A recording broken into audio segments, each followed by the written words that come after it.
चलिए तो आज के शो की शुरुआत हम म्यूचुअल फंड्स में एक्टिव या पैसिव स्ट्रैटेजीज के जरिए कहाँ कमाई के मौके हैं इसके साथ करते हैं। और अक्सर ये एक डिबेट हमने देखा है, एक्टिव म्यूचुअल फंड्स के जरिए आपको अपनी कमाई की रणनीति बनानी चाहिए या पैसिव म्यूचुअल फंड्स या इंडेक्स फंड जिसको हम आमतौर पर जानते हैं या ETF से जुड़े कोई फंड जो पैसिव स्ट्रैटेजी के तहत आते हैं, इनके जरिए आपको अपना कमाई का नुस्खा बनाना चाहिए। ये तमाम स्ट्रैटेजीज 2024 में कहाँ और कैसे काम आएंगी, कहाँ ज़्यादा मुनाफा होगा, क्या एक्टिव और खासतौर से लार्ज कैप एक्टिव क्या एक वापसी करता हुआ हमें दिखाई देंगे। Shweta Rajani, head mutual fund Anand Rathi wealth मेरे साथ जुड़ गई हैं। तो श्वेता, आपका जो हाउस है वो एक्टिव म्यूचुअल फंड्स की ओर थम्स अप दिखा रहा है। 2024 में इनका जलवा दिखाई देगा, क्या आप ये एनालाइज कर रही हैं?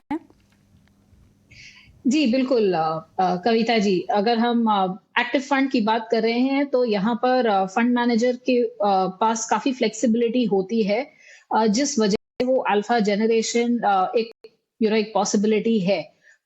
इसी कारण सबसे पहले तो मैं कहूंगी थम्स अप, एक्टिव फंड में रहना बेहतर होगा पैसिव फंड के कंपैरिजन में। और ये अल्फा क्यों आएगा? अगर हम देखें तो क्लियरली एक तो ये देखा गया है कि मिड एंड स्मॉल कैप की जो एक स्टोरी है वो इंडिया में ग्रोथ पोटेंशियल रखती है।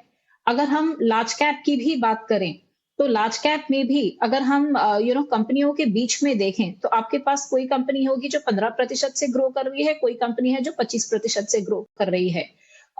तो यहाँ पे एक फंड मैनेजर को ज्यादा रिटर्न बनाने का जरिया मिल जाता है कि जहां पे ग्रोथ पोटेंशियल ज्यादा लग रहा है वो उन कंपनियों में ज्यादा वेटेज रख सकते हैं। अगर आप एक पैसिव फंड में निवेश कर रहे हैं तो आपको बेंचमार्क के अनुसार जो वेटेज है उस कंपनी में उसी में निवेश करना पड़ता है। आपके पास वो ऑप्शन या वो फ्लेक्सिबिलिटी नहीं रह जाती जो एक फंड मैनेजर के पास है एक एक्टिव फंड में। दूसरा एडवांटेज एक एक्टिव फंड मैनेजर को लार्ज कैप कैटेगरी में ही अगर हम देख लें तो सेबी का रूल कहता है 80% आपको लार्ज कैप स्टॉक्स में रखना है, 20% आपको जहां अपॉर्चुनिटी दिख रही है आप वहां निवेश करें। तो ये एक और जरिया हो जाता है एक एक्टिव फंड मैनेजर को बेंचमार्क के ऊपर की रिटर्न, जिसे हम अल्फा कहते हैं, वो डिलीवर करने के लिए। तो इसी मेन दो कारणों की वजह से हमने पास्ट में भी देखा गया है कि एक्टिव फंड एक पैसिव फंड को आउट परफॉर्म कर पाता है। जैसे अगर मैं 2023 की ही बात कर लूं तो लार्ज कैप फंड्स ने ऑन एन एवरेज 2% का अल्फा दिया है इंडेक्स को। तो आगे जाके भी ये एक पॉसिबिलिटी है 2024 के लिए भी और आगे कुछ आने सालों के लिए भी। थोड़ा सा मेरे ख्याल से और बारीकी में हम जाते हैं। एक्टिव में फंड मैनेजर के अनुभव का आपको फायदा मिलता है, लेकिन कहीं ना कहीं अगर हम कुछ स्पेसिफिक मार्केट कैप कैटेगरीज में देखें तो वहाँ इंडेक्स ने बेहतर परफॉर्म किया है साल दर साल। वैसे इस तरह की परफॉर्मेंस को अगर हम एनालाइज करें तो लंबे समय में शायद एक्टिव ही बाजी मार जाएंगे। और भारत मेरे ख्याल से एक ऐसा बाजार भी है जहाँ पर अगर विदेशी बाजारों के मुकाबले आप देखें तो एक्टिव में कमाई के बहुत ज़्यादा मौके हैं। लेकिन ये एक चलन जो हमने इस साल खासतौर से पैसिव इन्वेस्टमेंट का बढ़ता हुआ देखा है। लार्ज कैप की बात करें, बहुत सारी AMCs ने तो Shweta mid cap small cap focus index fund भी लॉन्च कर दिए हैं। एक ही AMC के पास एक्टिव भी फंड है, एक ही AMC के पास उसका इंडेक्स फंड भी है। अब ऐसे में निवेशक जो है ना वो कंफ्यूज हो जाता है। देखिए, फंड हाउस होने के नाते, AMC होने के नाते तो मेरा मकसद यही होता है कि मैं अपनी ऑफरिंग को बढ़ा करूं, है ना। जिस तरह का निवेशक है उसको जो प्रोडक्ट समझ में आता है वो प्रोडक्ट खरीद लेता है और अपने पोर्टफोलियो में रख लेता है। हमारी ड्यूटी यहाँ पर यह है कि उनको बताएं कि उनके लिए कौन सा प्रोडक्ट सही है, कौन सा नहीं है, क्योंकि ऑफरिंग तो आपके पास बहुत सारी है, ऑप्शंस बहुत सारे हैं। अब ऐसे में अगर हम कह रहे हैं कि एक्टिव को थम्स अप है तो इस एक्टिव में क्लियरली हम लार्ज कैप एक्टिव को कितना आगे बढ़ता हुआ देख रहे हैं। बाजार की जो एक रैली है, बहुत सारे एक्सपर्ट्स कह रहे हैं कि आने वाले समय में कुछ महीनों में लार्ज कैप को ही इस रैली को हम लीड करता हुआ देखेंगे।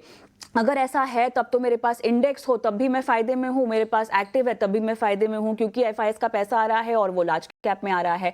तो अब क्या रणनीति मुझे लार्ज कैप स्पेस के लिहाज से पैसिव की ओर जानी चाहिए या एक्टिव की ओर जानी चाहिए? अगर आप कह रही हैं कि एक्टिव की ओर जाएं तो आपको कैसे क्या पॉइंट्स आपको दिखाई दे रहे हैं जो फायदा दिलाएंगे एक निवेशक को? जी। तो अगर हम आगे जाके भी बात कर रहे हैं ना और लार्ज कैप कैटेगरी स्पेसिफिकली की हम बात कर रहे हैं तो हाँ, जैसे इस साल एक्टिव फंड्स ने अच्छा किया है। अगर आगे जाके मैं आपको कुछ नंबर जैसे बता देती हूँ। यहाँ पे अगर हम इंडेक्स की बात कर रहे हैं और अगर आज के दिन पे हम पैसिव फंड का पूरा यूनिवर्स देख लें, तो जितने भी आपके पास इंडेक्स फंड्स हैं, उसमें से करीबन 75 से 78% निफ्टी 50 से जुड़े इंडेक्स फंड्स में एयूएम पड़ा हुआ है। तो जो इंडेक्स फंड सोचते हैं, वो ज़्यादा करके लार्ज कैप इंडेक्स फंड ही खरीदते हैं। अब उसका ऑप्शन दूसरा आपके पास ये है, आप एक्टिव फंड में चले जाएँ।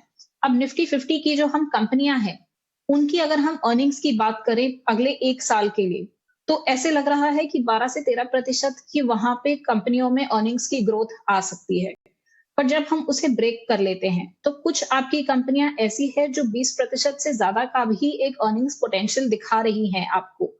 और जैसे मैंने कहा अगर मैं मिड कैप सेगमेंट में चली जाती हूँ तो वहां पर भी 18 से 20% की अर्निंग्स ग्रोथ आपको दिख रही है। तो अगर आप सिर्फ लार्ज कैप की ही बात कर रहे हैं, तब भी एक्टिव फंड में जाने से आपको वो 2 से 3% ज्यादा रिटर्न जो आपने एक पैसिव फंड में देखी होगी या इंडेक्स में देखी होगी, उससे ज्यादा की कमाई की आप एक्सपेक्टेशन रख सकते हैं। इसीलिए आगे के 1 साल के लिए भी अगर आप लार्ज कैप की बात कर रहे हैं तो इंडेक्स से अगर मैं 11-12% की रिटर्न एक्सपेक्ट करूंगी तो मैं वही एक्टिव फंड से 13 से 14% की एक रिटर्न की एक्सपेक्टेशन की बात करूंगी। अच्छा, ऐसे में श्वेता, क्योंकि मैंने शुरुआत पहले सवाल में ऑफरिंग का एक जिक्र किया, तो मान लीजिए किसी भी एएमसी की इस ऑफरिंग को ध्यान में रखते हुए एक फंड हाउस से एक निवेशक ने लार्ज कैप का इंडेक्स फंड ले लिया और एक फंड हाउस से जो है एक एक्टिव लार्ज कैप फंड ले लिया, तो मैं ओवर डाइवर्सिफाइड हो गई क्या? बिकॉज लार्ज कैप का यूनिवर्स तो उतना का उतना ही है और हर फंड मैनेजर भी लार्ज कैप के लिहाज से तो 80% हम देखते हैं कि सिमिलर तरह की बेट्स लेते हैं। जी, आपका ओवर डाइवर्सिफिकेशन लार्ज कैप में उतना नहीं होगा बिकॉज आपने जब पैसिव फंड लिया तो आपने लेट्स से निफ्टी 50 का एक पैसिव फंड लिया तो आपने 50 कंपनियां तो ले ली। अब अगर आप एक लार्ज कैप फंड में चले जाते हैं तो मैं कहूंगी लार्ज कैप फंड में भी 45 से 50 कंपनियां होती है, लेकिन उसमें से 15-20 कंपनियां ऐसी होगी जो इंडेक्स की कंपनियां नहीं है, निफ्टी 50 की नहीं है। सो एक लार्ज कैप फंड में एक्टिव प्लस पैसिव को आप मिला लें तो करीबन आपके पास यूनिक कंपनियां जो अलग अलग टाइप की कंपनियां हैं वो 70 से 80 आपके पोर्टफोलियो में आ जाएंगी। अब लार्ज कैप के लिए ये क्या ये ज्यादा है? हाँ, ये बहुत ज्यादा है। आपको ये नहीं चाहिए। अगर आपको एक पोर्टफोलियो कंस्ट्रक्ट करना है, 4-5 फंड हैं आपके पास, तो फिर आपके पास वैसे ही 200-250 कंपनियां तो और आ ही जा रही हैं। सो लार्ज कैप इंडेक्स में 50 कंपनियां आपको मिल जाएगी। लार्ज कैप फंड में आपको जो अलग से कंपनियां मिलेगी वो करीब 15 से 25 एक्स्ट्रा कंपनियां आपको मिल जाएंगी। एक पैसिव लार्ज कैप, एक index based large cap funds के साथ साथ क्या मेरे पास पोर्टफोलियो में एक large cap oriented focused fund भी हो सकता है? कॉन्सेंट्रेटेड होगा वो बेट है और ऐसे काफी फोकस फंड हैं जहां पे करीबन 75 से 80% उनका लार्ज कैप स्टॉक्स में है। और फोकस एक कैटेगरी हो गई जहां 25 से 28 स्टॉक्स हैं, लेकिन 80% उनका लार्ज कैप है। और लार्ज कैप फंड भी है जहां पे 85 से 90% उनका लार्ज कैप है। और मैं आपको 2-3 नाम तो ऐसे ही बोल सकती हूँ, जैसे आईसीआईसीआई का प्रू फोकस फंड है, ये लार्ज कैप ओरिएंटेड है। इसके अलावा आपको एसबीआई का मिल जाएगा जहां पे करीबन 65-70% लार्ज कैप है। तो ऐसे तो काफी फंड्स हैं फोकस कैटेगरी में। श्वेता, क्योंकि थोड़ा सा हम लार्ज कैप पैसिव स्ट्रैटेजीज पर ज़्यादा बात कर रहे हैं, क्योंकि इस साल में हमने देखा है कि निवेशकों का रुझान इस कैटेगरी में इंडेक्स फंड की ओर बहुत बड़ा है। फ्लेक्सी कैप भी बहुत सारे जो हैं वो लार्ज कैप ओरिएंटेड हैं, लार्ज कैप बायस्ड है। ओवरऑल अगर आपने एक इंडेक्स फंड ही खरीद रखा है तो फिर आपका जो फ्लेक्सी कैप जैसा कोई फंड है तो वो आप ध्यान रखें कि mid cap small cap oriented हो, टिल्टेड हो। क्या इस बात का ध्यान रखना होगा जब बना रहे हो पोर्टफोलियो? जी, बिल्कुल। जैसे आपने कहा फ्लेक्सी कैप फंड भी अगर हम देख लेना तो उनकी अगर 4-5 साल की हम हिस्ट्री देख लें, लार्ज कैप कंपोनेंट जो फ्लेक्सी कैप फंड्स में रहा है, वो 65 से 75% के बीच में लार्ज कैप बाइस्ड ही रहे हैं। इसीलिए कुछ साल पहले जब SEBI multi cap category introduce कर रही थी, फंड मैनेजर ने स्पेसिफिकली कहा था फ्लेक्सी कैप होनी चाहिए, जहां हमारे पास फुल फ्लेक्सिबिलिटी है, और मल्टी कैप आप अलग से बना दें।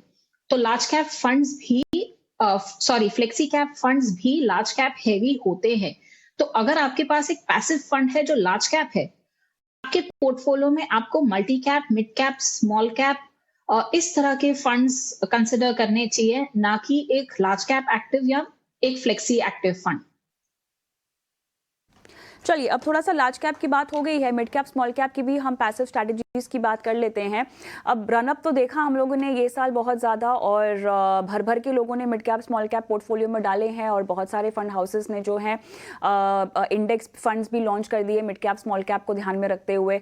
अब ये जो कैटेगरी है किस तरह से आपको कमाई के लिहाज से, डाइवर्सिफिकेशन के लिहाज से, डुप्लीकेशन ऑफ इन्वेस्टमेंट के लिहाज से आगे बढ़ा सकती है, बशर्त है आपने जो सिलेक्शन किया है वो सही किया है। मिड कैप में जहां पर उतार चढ़ाव बहुत ज़्यादा होता है, आप चाहें तो उस उतार चढ़ाव पर रिस्क ले सकते हैं, उसे कम करने के लिए, ज़्यादा करने के लिए एक फंड मैनेजर की एक्सपर्टीज़ पर दाव लगा सकते हैं, या अगर ज़्यादा आपको कुछ समझ में नहीं आता तो आप एक चुप इंडेक्स फंड भी ले सकते हैं।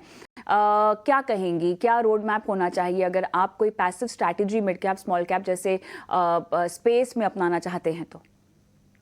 जी, यहाँ पर ना हमने जो हिस्टोरिकली देखा गया है वो इंडेक्स फंड में ट्रैकिंग एरर होता है। ट्रैकिंग एरर ये होता है कि फंड का कुछ तो खर्चा है। अब वो चाहे इंडेक्स को कितना ही रेप्लिकेट क्यों नहीं कर रहा, 25 से 50 पैसे का खर्चा होता है, जिस वजह से इंडेक्स फंड में जो रिटर्न बन रहा है वो इंडेक्स के मुकाबले थोड़ा कम हमने देखा गया है। मैं आपको यहाँ आंकड़े बता देती हूँ। हिस्टोरिकली अगर मैं पिछले 5 साल की डेटा देखूं तो लार्ज कैप इंडेक्स फंड को जब आप एक लार्ज कैप इंडेक्स से कंपेयर करेंगे तो करीबन 80 पैसे से कम रिटर्न बनी है। मिड कैप इंडेक्स फंड को जब आप मिड कैप इंडेक्स से कंपेयर कर लें तो यहाँ पे करीबन 1% के आसपास की कम रिटर्न बनी है। स्मॉल कैप इंडेक्स फंड को अगर आप स्मॉल कैप इंडेक्स से कंपेयर कर लें तो स्मॉल कैप इंडेक्स फंड में करीबन 1.2 से 1.25% की कम रिटर्न बनी है इंडेक्स के मुकाबले।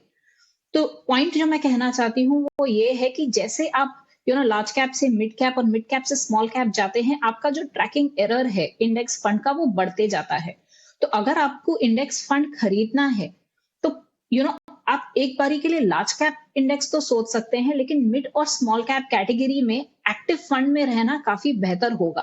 बिकॉज जब अगर मिड कैप या स्मॉल कैप इंडेक्स में जाएंगे तो डेफिनेटली आपको इंडेक्स के मुकाबले कम रिटर्न ही बनेगी। लेकिन इन दो कैटेगरीज में आपके पास अपॉर्चुनिटी ज्यादा होती है। स्मॉल कैप में आपके पास 250 कंपनियां हैं चुनने के लिए, और मिड कैप में भी आपके पास 150 कैटेगरी फंड्स हैं। दूसरा, मिड कैप और स्मॉल कैप कैटेगरी में फंड मैनेजर को जो फ्लेक्सिबिलिटी दी गई है वो ज्यादा है। 35% के पास फ्लेक्सिबिलिटी है कि वो और कुछ कर सकते हैं अपने पोर्टफोलियो में मिड या स्मॉल कैप के अलावा। तो इसीलिए इन दो कैटेगरीज में तो खास करके आपको एक्टिव फंड में रहना, आपको अच्छी खासी डाइवर्सिफिकेशन और ज्यादा रिटर्न का पोटेंशियल मिल सकता है। से हमने काफ़ी विस्तार से बात कर ली इस पूरे मुद्दे पर, और क्लियरली कभी भी एक्टिव वर्सेस पैसिव के डिबेट में एक निवेशक होने के नाते आपको नहीं पड़ना है, क्योंकि ऐसा नहीं है कि किसी एक तरह की रणनीति बनाकर ही आपको पोर्टफोलियो में मुनाफा दिखाई देगा। समझदारी यहाँ है कि आप सर्टेन मार्केट कैप्स को पकड़ें और उनके इंडेक्स फंड्स अपने पोर्टफोलियो में डालें। बाकी आपको जहाँ जिस फंड मैनेजर की स्ट्रैटेजी सही लग रही हो, जिस तरह के मार्केट कैप को आप फॉलो करना चाहते हैं और फंड मैनेजर पर दाव लगाना चाहते हैं, उस तरह के एक्टिव फंड को अपने पोर्टफोलियो में आप जगह दें। तो सोच समझकर आपको बैलेंस आउट करना होगा। पैसिव और एक्टिव स्ट्रैटेजीज को दोनों को पोर्टफोलियो में आप मिलाकर एक डाइवर्सिफाइड पोर्टफोलियो बना सकते हैं। अपने लक्ष्यों के साथ इसको अलाइन भी कर सकते हैं। हम रुके छोटे से ब्रेक के लिए, और ब्रेक के उस पार श्वेता जो है वो दर्शकों की फाइनेंशियल प्लानिंग करेंगी। इस बीच अगर आप भी हमें देख रहे हैं, सवाल पूछना चाहते हैं, व्हाट्सएप कर लीजिए अपने सवाल, या तो फिर यूट्यूब पर देख रहे हैं तो कमेंट बॉक्स पे अपने सवाल डाल लीजिए, और साथ ही अगर आप चाहें तो फेसबुक या एक्स पर भी अपने सवाल हमें भेज सकते हैं। ब्रेक के बाद मिलती हूँ आपको।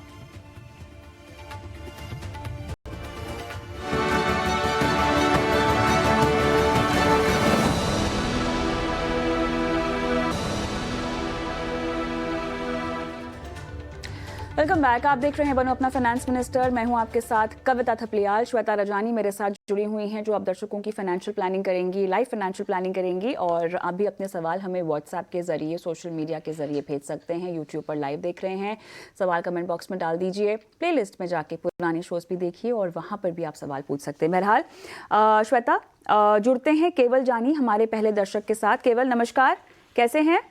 नमस्कार मैडम। कहाँ से बोल रहे हैं? जी मैं अहमदाबाद से बात कर रहा हूँ। क्या करते हैं आप? जी मैं जॉब करता हूँ मैडम।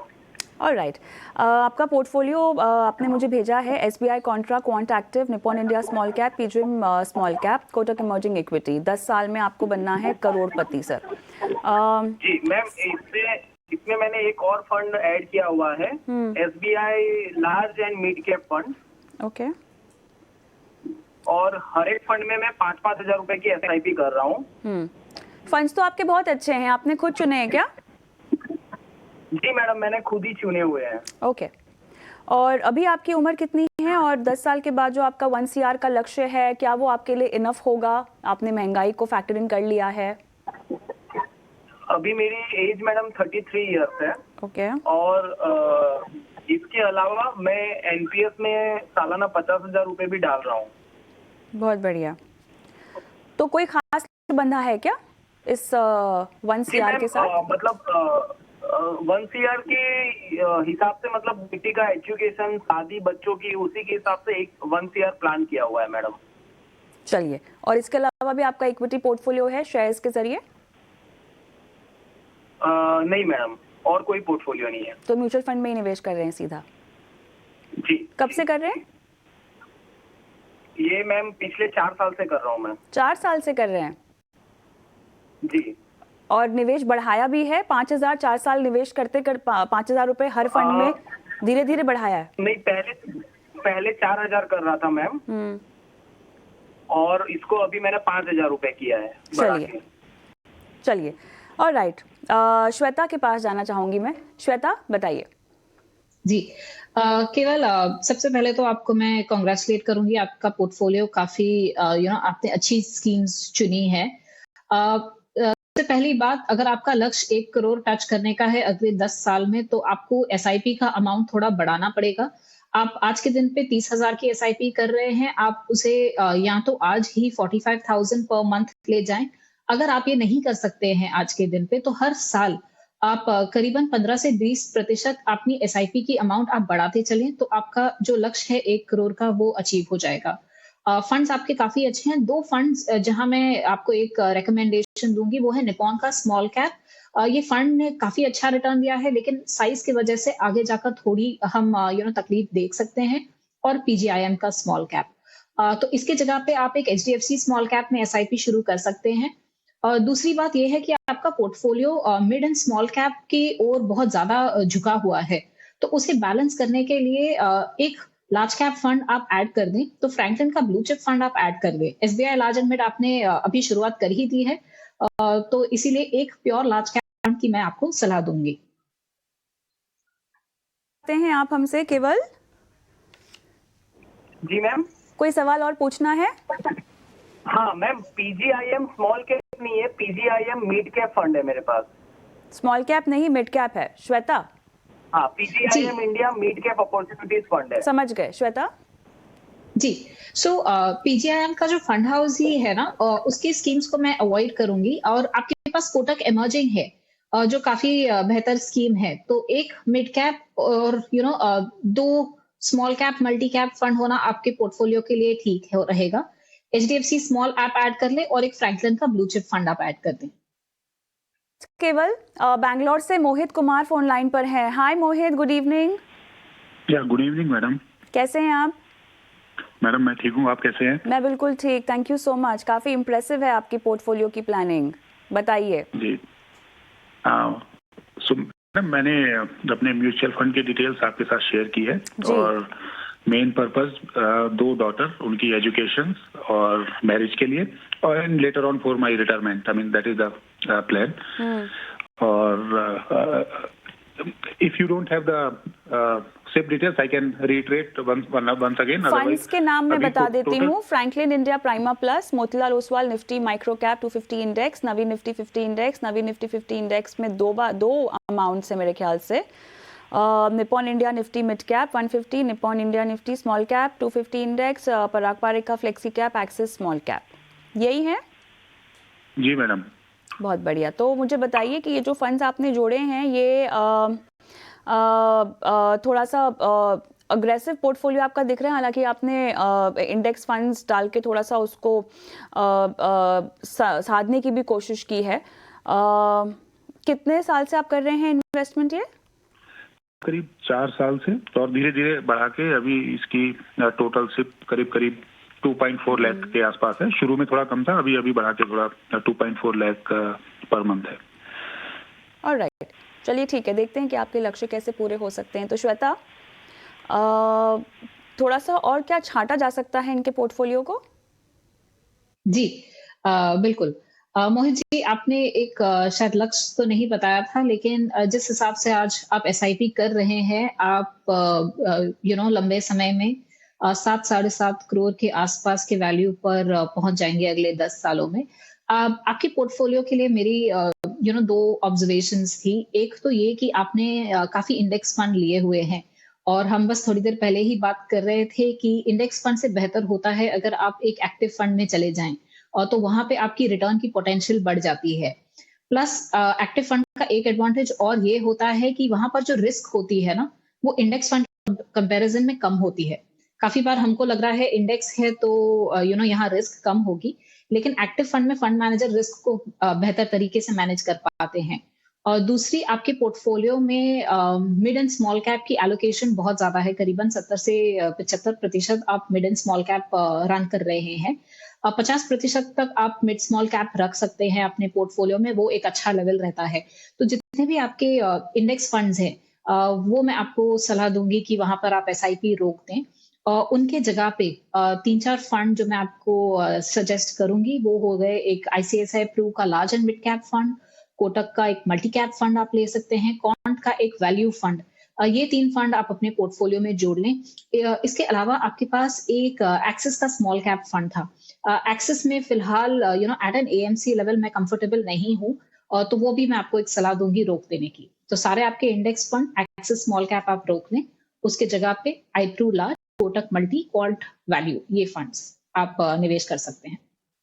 मोहित, क्विकली कोई सवाल पूछना है श्वेता को? 50%, 50 large and 50 in mid and small cap, right? जी, सलाह आप वापस तो सुन सकते हैं। ये शो हम YouTube पर डालते हैं, तो आप वहां जाकर भी आप थोड़ा सा स्क्रॉल बैक करें तो आपको आपका सवाल का जवाब मिल जाएगा। बहुत बहुत धन्यवाद। आगे बढ़ते हैं। किशोर शर्मा साहब छत्तीसगढ़ से फोन लाइन पर है। नमस्कार। जी जी, नमस्ते मैडम। सर, आपने अपना पोर्टफोलियो और अपनी वाइफ का पोर्टफोलियो हमको दिया है, और आपका दोनों का रिटायरमेंट का गोल है और उसी के लिए आपने पोर्टफोलियो बनाया है। जी जी, ठीक है। दोनों ने ही 2021 से शुरू किया है निवेश करना। एक पोर्टफोलियो आपका 2021 का है जिसमें लमसम है मेरे ख्याल से, और एक आपका 2023 का है।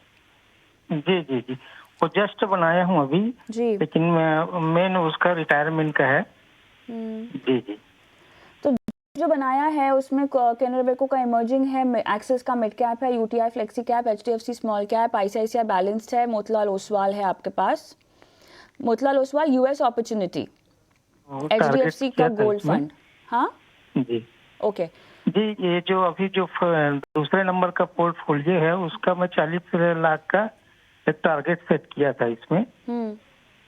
जी जी, तीनों पोर्टफोलियो में रीबैलेंस कर देती। ओके, कोई फाइनेंशियल प्लानर है आपके पास? नहीं मैडम, ये सब आप लोग का शो देख के थोड़ा सा एनालाइज करके थोड़ा बना लिया हूँ। रिटायरमेंट के बाद या रिटायरमेंट का जो कॉर्पस है वो कितना इकट्ठा करना चाहते हैं? 2 करोड़ है मैडम। दोनों का मिला के 2 करोड़ चाहते हैं? जी जी, ये काफी होगा? टॉप अप भी कर सकता हूँ। और ये राशि काफी होगी? जी ठीक है, चलिए श्वेता, इनका और इनकी वाइफ का पोर्टफोलियो है, दोनों का रिटायरमेंट का लक्ष्य 2 CR। किशोर जी, आपके पोर्टफोलियो पे सबसे पहले तो मैं कहूँगी कि अगर आप कुछ एसआईपी कर सकते हैं, आपके पास अगला 5 साल का समय है। मैं अज़्यूम कर रही हूँ आप 60 साल की रिटायरमेंट की बात कर रहे हैं, तो वो आप ज़रूर करें। वो आपको आपके 2 करोड़ के लक्ष्य पे आसानी से ले जाएगा। आपकी जो लमसम इन्वेस्टमेंट्स हैं, वो करीबन आपको 1.5 करोड़ के आस-पास ले जाएँगी। तो अगर आप एसआईपी कर सकते हैं, ये बहुत अच्छी बात होगी। दूसरी मैं आती हूँ आपके फंड्स पे। आपके पोर्टफोलियो में कुछ फंड्स जो आपने कहे वो अच्छे हैं, आप कंटिन्यू कर सकते हैं। इसके अलावा कुछ स्कीम्स की जो मैं आपको सलाह दूँगी एसआईपी या आपकी इन्वेस्टमेंट्स रोक देने की।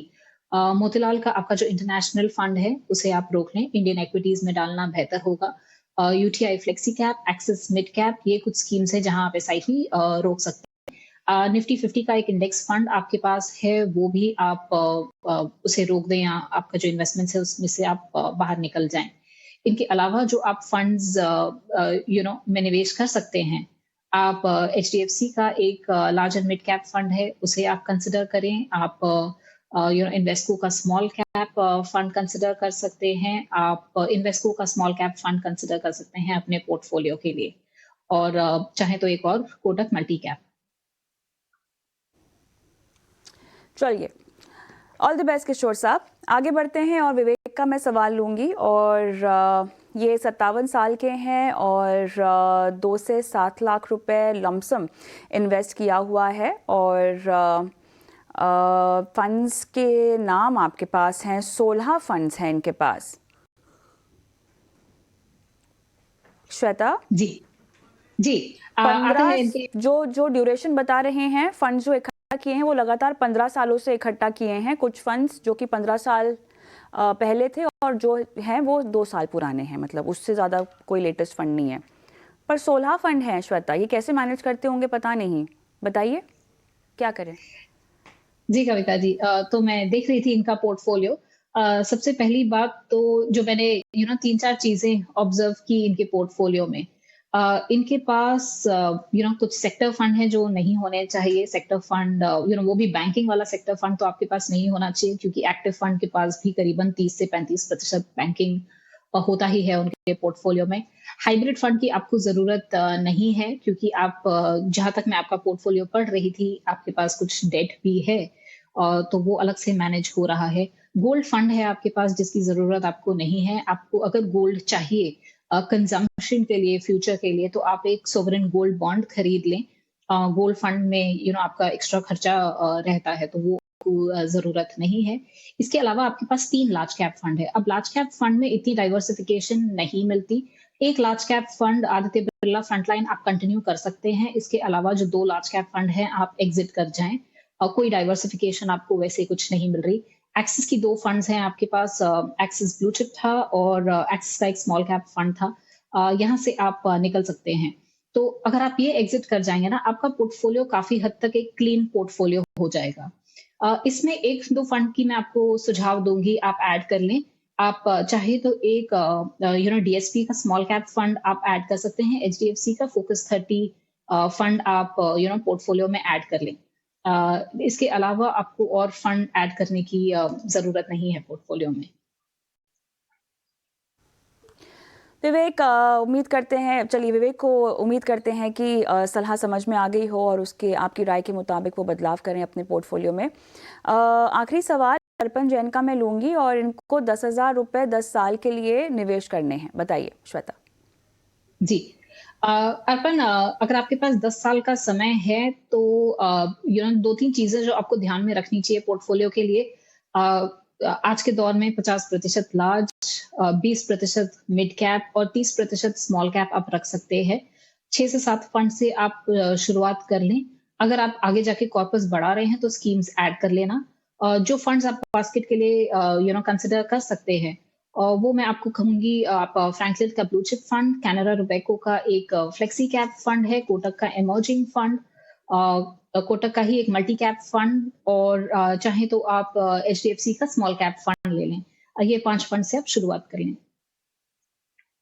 चलिए, इसी के साथ मेरे ख्याल से श्वेता, बहुत बहुत धन्यवाद आपका, आपने समय निकाला और दर्शकों की आज फाइनेंशियल प्लानिंग की। और वक्त हो गया छोटे से ब्रेक का, और ब्रेक के उस पार आपके निवेश पोर्टफोलियो पर हम कमाई के जो मौके हैं और साथ ही किस तरह के large cap, mid cap, small cap funds को लेकर आपको रणनीति बनानी चाहिए, सब कुछ हम डिस्कस करेंगे। सुरेश सोनी के साथ जो खास चर्चा है उसके अंश आपको दिखाएंगे छोटे से ब्रेक के बाद।